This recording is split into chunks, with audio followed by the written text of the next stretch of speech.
What makes a good, unreliable narrator? My name is Gina. I'm an author, editor, publishing professional. I help you make your writing better.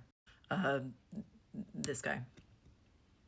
This is one of the best unreliable narrators in recent fiction, and it's not even all that recent. This show started about 20 years ago, but he is a really, really good unreliable narrator. How I Met Your Mother, in case you have somehow escaped this show over the last 20 years, is being told from the future. Ted, in the year 2030, has sat his teenage children down and says, "Kids, have I ever told you the story about how I met your mother?" And he flashes back to 2005 and then instead tells the story of how he met Robin.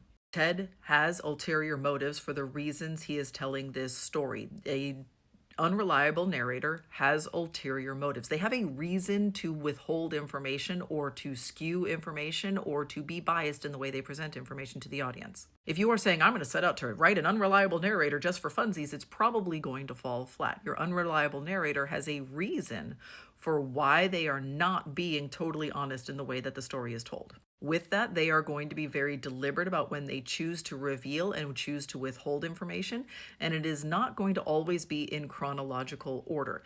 You should not be relying on very obvious tricks of like, "I'm just not going to think about that right now," so that you can skip over the very obvious piece of information that you are withholding. One of the things that Ted does is he tells these stories out of order. Yeah, it's kind of chronological, but it's also not. Like within the present day story that's happening in 2005, 6, or 7, the character will then say, "Oh, but in order to understand that, you got to go back and do this other thing." So even within the chronological story, there are pieces being skipped over and pieces being pulled up from the past as well. A good unreliable narrator has an internal and an external reason for why they are skewing the truth a little bit. Ted feels really guilty for what he's trying to do. He feels like he should be loyal to his late wife, but he also doesn't want to be alone forever. This is a second chance romance. He wants to be able to move on and also wants to stay loyal. It's really hard to reconcile those two things.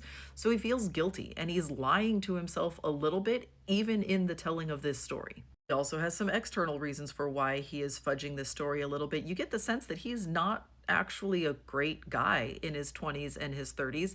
He has Barney there to make him look better than he is, because if Barney's a horrible monster, Ted's not so bad by comparison. Ted also is trying to be like, "No, no, no, no, no. This was like a good, healthy relationship. I should go back to this," right? So he has external and internal reasons for why he is lying and skewing this story to the audience. Also, hang a lantern on it over and over again and remind you that he is unreliable. He forgets details. Sometimes they do it in a funny way. Sometimes they do it in a way that is structurally experimental. But he reminds you over and over again, like, this is not necessarily how this story happened. This story is being told the way I want you to hear it.